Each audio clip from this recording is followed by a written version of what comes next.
Hi everyone, I'm Kennan. I'm Filippo. And welcome to another episode of Live Now, where Filippo and I discuss cars that are live now on Cars and Bids. And today we're going to start with some stuff that sold very briefly. We sold this 991 GT3 we talked about last week, which is important because it had the updated engine, which is great. So it was a reliable 991.1 GT3. Yeah. And sold it was for worth $116,498. So doesn't feel like that crazy of a result, but this one can be used and driven, and like it had miles on it. Looking at 991 GT3 results, the engine matters. The Yeah, it replacement engine absolutely had matters. value here, and that showed. Absolutely. So glad with that. Glad to see that one sell. This one, 2000 S52 M Coupe, great color combination, sold for $23,750, which to me feels appropriate. Like again, I feel like that's a very cool car for that kind of money, and I'm glad to see it's come back down to earth a little bit. I mean, what's a 117,000 mile E36 M3 worth? Less. Less. Notably less. Notably less, yeah, but much cooler. Yeah, much This cooler, is much similar cooler. driving experience, but cooler. And then this one, the big one, the Aston Martin Vantage with the 6-speed manual transmission, sold for $119,119. Love a repeating number, but good money for what is a very special car. And I'll bet we look back at it as a very special car too. It's 7-speed and the AMG 4.4 liter V8. Very special. Yeah, it's a great combination. Yeah. All right. If you have a cool car that you want to sell on Cars and Bids, you can do it for free at carsandbids.com, and it might be featured on this very show. Submit for free at carsandbids.com. Hit the sell a car button, and we can also have your auction live in as little as just a day or two, and you'll reach our audience of over 700,000 registered users on top of our massive YouTube and social media audience. So you can get started at carsandbids.com. That's right. You have not sold a car through the site yet? I have not sold a car, but I bought two, and that's got to be worth something. I've sold 2. So between the two of I've had of nothing us- cool enough to sell except for the cars that I bought on Cars and Bids that I still own. Yes. Maybe one day. Maybe one day. Yeah, I've heard And- of ours Yes. And Filippo now has a penchant for buying cars that we talk about here. So Yeah, true. all right. So moving on, we're going to start with my picks for this Yep. week. And I'm going to start with a pair Ooh. of E36 M3s. That means two. That does mean 2. Well done. Thank you. So I'm going to start with this one. This is a 1999 BMW E36 M3 Evo convertible. Now, what's special about the Evo convertible was only offered in the UK market. Oh. Basically, it was not much change compared to the European counterparts. It just had like an upgraded, and it's a slightly more powerful version of the S50, I believe it was. So, yes, S50. Can you run me through B32. the Euro E36 M3 had a different engine than the US E36 M3? Correct. 2 different engines because they then upgraded, like the displacement increased. Yeah. So the US car also increased, had an S50 B30, Sure. but a US version, Sure. which was different. The biggest difference between them was the Euro ones got individual throttle bodies, and they also got they got Vanos on the intake and exhaust cams. The US cars only had it on the intake cam, so it made substantially more power in both iterations of the European engine. This being a 99 would be the latest version of that engine, so incredibly desirable car. But more than that, the Euros also got 6-speed manual transmissions. US cars only had 5 for their entire production run, and this one is in it's in violet blue, which is purple. I love violet blue. In Such a traditional color. BMW fashion, it's purple. It's not blue at BMW all. individual color. But man, it looks so good. It comes And with the the hard hard top. top. Now, of course, it being a UK car means that it's right-hand drive. Fine. But personally, I'm not bothered by that at all. It's a very special car, and this one only 46,400 miles from a good seller too. So, and it's here in the US with the US title. So very this is a special car. special car. I'm not an E36 M3 guy, but this is a special E36 M3. I loved mine when I had it, and I drove that Euro one that we had here, Yeah. the M3 GT for a while, and E36 is special. just a great car, a really nice driving experience. But this one, of course, is a convertible. Gets you in your hair if you live in Southern California. It's great. We have another one on the site, another Euro, also with the US title. This one is Dakar Yellow, which is a great color on the E36 as well. This one, also a later car, a 98 production M326. M3 say 2 doors, numbers? 6-speed manual That's not a transmission. thing, Kennan. Yes, you're not an E36 guy. You just said that. But I'm it familiar is. with the M2. M325 is what I have. Oh my goodness. All right. Keep going. A lot of numbers. The BMW people, many we numbers. love numbers and alphabet soup. Like that's our Give thing. me a spreadsheet, then I'm here for it. But give me E36 M3 numbers, then I don't know. But also 6-speed manual. This one has some modifications to it, but nonetheless, you get that motor, which is, look at those individual throttle bodies just staring at you there. Oh, Yeah, that's all I do. so cool. But nonetheless, car again, yellow is a another one to great choose color, from. Like another, I love E36 M3s. I loved driving mine when I had it, and yeah, it's a really special car. And having more Euros because they're importable now on the site, Yeah. is good news. So if you've waited for that engine, you now have some Whatever choice. engine you have it, and these are both exceptional examples of that. I totally agree. Low mile ones, not. Yeah. I totally agree. Words have failed me. Words have failed you. You're so struck by the Dakar yellow paint. I kind of am. They're great cars. Well, let's talk about another 6-cylinder car. This is one of your choices. Another 6-cylinder that it's not yellow or any color at all. This is a Meteor Gray 997 Targa 4S. Ooh. I love the 997 Targa. I think it's one of the most special 997s. The market, by the way, the most special regular 997s. The market, by the way, agrees with me. There's a real premium to the Targa. The top kind of opens weirdly. Targa top also has like a hatchback, we learned. Right, it's like a Targa, but not the Targa you would think of. It's it doesn't not the lift current out. Targa where like the top just kind of slides back in it. This is like a giant sunroof Targa. It's probably the easiest way to say it. And the only way to tell from the side, other than this one says it, is that silver strip Doug taught us. So correct, but I think it's really cool. And obviously Porsche people are into kind of limited, less popular. Frankly, this is limited because it was less popular when it was new. Which inherently makes models. it more popular in the enthusiast market later on in life. And this is a really special one. 18,800 miles, 6-speed manual. It's a 4S, so it has 355 horsepower and 295 pound-feet of torque. It just the 997. Like I think the 997 Targa is one of the most cool normal 997s, and I only look at normal 911s in general. Yes, you stopped just as the turbo. Like no, turbo's too much for me. That's but too much. Targa 4S, the sweet spot for me. Actually, this would be the pinnacle then for you, kind of. Like this is like peak This is honestly turbo peak, or GT. This is honestly peak 911, straight up. For you, wow. Yeah. You're gonna go on the record. Hey, Not the 993 Turbo S. No. I don't want that. No. No. I do want a 997 Targa 4S. If I had more money / were willing to spend money at any point in my life, this would be a real dream car for me. I hope you get a 997. These are not unattainable cars. I mean, The Targa 4S is it'll be has a price for a reason, but maybe one day. Yes. If we're all really lucky. We sold that day. other Targa 4S for very good money. Yeah.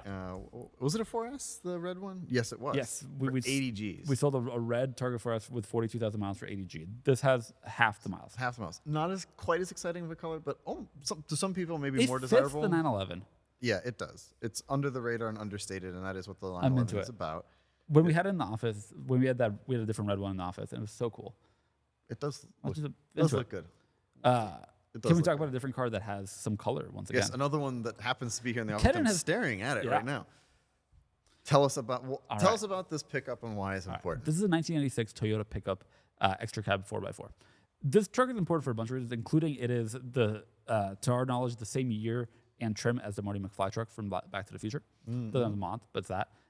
We also love the Toyota pickup in general. This one's really special because it's being auctioned in collaboration with Coinbase for USDC. So the truck will be paid for in USDC. USDC is a stable coin that's pegged 1-to-1 to the US dollar. And it's a great way to pay for a car you buy on Cards and Bits. So we're doing a larger integration with them. You'll if you watch the Cards and Bits video that went out last Friday, you'll hear more about what we recommend as payment methods and why USDC is one of those recommended payment methods. You can also see this truck in one of Doug's reviews that came out last week. But it's an incredibly gorgeous truck. Yeah. We also have spent a long time staring at it. It's over there. And it's just such an honest truck. It's honest. High-ish miles, 223,000 miles. But it's been in California, to our knowledge, its entire life. It's been owned by one family till we purchased it. And it's been used. There's some dents. There's some scrapes, as there should be. But it's in the great mechanical condition. Right. And that's really cool. Dents and stuff like that on trucks don't matter as much because they're utilitarian vehicles. Yep. Like, it adds to the charm of the truck. Yep. And to me, like I love like Back to the Future. Yeah. The DeLorean is cool. Yeah. But the Marty McFly truck was the hero for me. It was a hero truck. But those Especially the second lights, it's just so cool. And I like this truck in red a lot. I have to say, it also cleaned up very well. We had it cleaned up for the auction a little bit. Just went sent to Elite Finish, the detail shop that we do a lot of stuff with. The wheels in particular, my God, the wheels came out so beautiful. Look at those. Yep. But honest is the right word. It wears its age very well. And I have to say, again, not as a truck person, certainly. It came in the office, I'm like, damn, that's cool. Have you driven it? I have. It's such a pleasant experience. Well, it's a truck. But it's such a pleasant experience. You get in it and you're like, yeah, what am I here to do? I'm here to go do actual things. And it's the greenhouse is excellent. The visibility is excellent. It just is small. It's easy to drive. It is small. It just is like what you want to do things in. Yeah, the driving experience doesn't pretend to be anything it isn't. It's a really You're not going to go fast, but you don't want to go fast. You are definitely not going to go fast. I mean, it has a full 97 horsepower. I will say, go to picture number 4. Or 5. We bought this from the Bay Area, and it had a Keep Tahoe blue sticker on it, and it just suits the truck so well.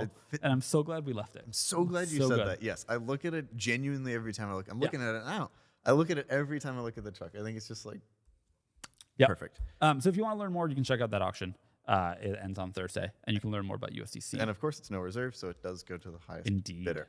Well, let's talk about something that is fast. Sure. So this car, I really wanted to talk about. I love the B8 S4. I always have. My friend of mine. Where is this coming from? A friend of mine had one growing up. Like when we were young, and it was awesome. That supercharged V6 is so much fun. Yeah. And I've always really liked those cars. I also think they are beautiful and they still look awesome. You know, the B6 we have over there is excellent, and the B7 RS4 is one of my all-time favorite cars. But I really, really like the B8. This is fascinating. I've never heard you say anything nice about an Audi product. That interior is one of the nicest. It's just a nice place to be. It's such a beautiful interior. So lovely. Audi during this era became the manufacturer that did nice interiors. And absolutely. I consider it to have started with the B7 and then certainly by the B8. By the B8, A4, it was like the thing they did. I think, the B8 had really settled in. And those gauges, those gray gauges too, I just always thought looked so nice. But the big thing about this one is that it's Imola yellow, which is a really yellow today. Fun color. Yeah, it's just a fun color on what is otherwise a very austere German car. But I found, I just loved the experience of riding around my friend Joe, who had this car and had it for a long time. And I've always had a soft spot for these. But again, seeing them in a color is so the good news, right?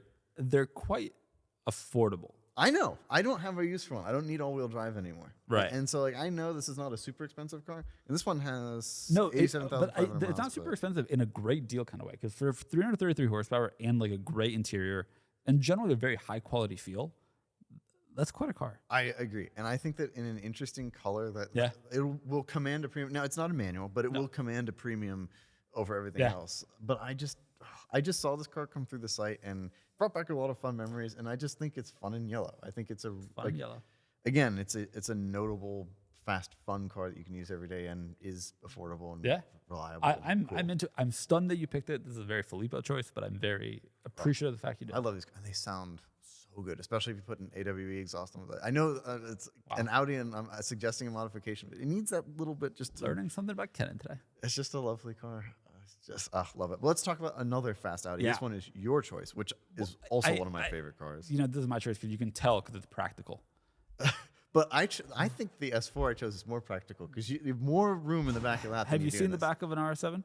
You've been in the back of an RS7? Have you seen the hatchback space? It is. It's massive. It's massive. It's a true hatchback.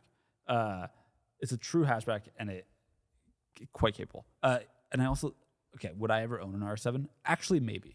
Because it's austere enough that I can maybe get away with it. But it's too much style. But it's a 560 horsepower, 516 pound-feet of torque, super hatchback. So maybe honestly, that's all you got to say. Replace the GTI one? Could replace the wagon. Could replace the wagon, this one's a really nice one. I really like Nardo Gray on the RS7. I think it looks great. Yeah. It only has 57,000 miles, which is reasonable for an 8-year-old car, 9-year-old car now. But I legitimately love it. It's also very nicely equipped. Carbon optic package, driver assistance package, comfort seating package, cold weather package, so on and so forth. It has night vision. So, does your car have night vision? No. But I thought. No, I can see it. I can see when it's dark. I have headlights. I legitimately have always loved the R7. This one's no reserve, which makes it especially exciting. So I'm curious to see where the market is at. But bidding is strong so far. With 5 days to go, we're at $40,000. And I'm excited to see where it ends up. As am I. The A7 platform in general is, I think it is one of, I love that Mercedes pioneered the whole 4-door coupe thing with the CLS, but that it's continued with the A7 in general, and then the S7, the RS7. I think it is one of the most beautiful normal-ish cars. That Can I say something kind of sacrilegious? When I see an RS7, I think they're as cool as if I see an E-Class wagon. And they're much more approachable from a price point perspective. Personally, even in San Diego, I think they're a little cooler. I seldom ever see these, but I do see E-Class wagons regularly. Yeah, it's cooler. Something to think about. Something to consider. Another Don't tell Doug I beautiful said that. car. And Doug and I both agree on this one. One of the most beautiful cars of the 1990s. Another car you wouldn't expect me to choose. But I Yeah. recently talked to somebody about Wankel rotary engines and started reading about them a lot.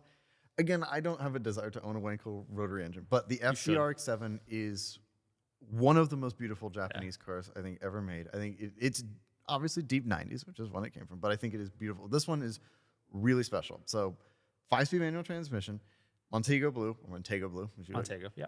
41,700 miles, but like basically no modifications. It has a couple of little things, but generally unmodified, which for one of these cars is as rare as it gets. These cars, None of them are rare, are unmodified. They're all heavily modified. all heavily modified, but not this one. And to me, this one, not only because of its color combination, but because it's not modified, because of its low mileage, I think this one is going to perform very well. I mean, look at that car. It's a gorgeous car. Look at that. Montego Blue is a great color. It's like a bluish green in my mind. Again, deep 90s. Just Deep suits the it's car. such a great color for the car. Oh. I agree with everything you said. I really liked it. A friend of my parents growing up had one. She was an aerobic instructor and had one of these. And she drove around. I kid you not, whenever she would get where she was going, she would open the hood to let it cool.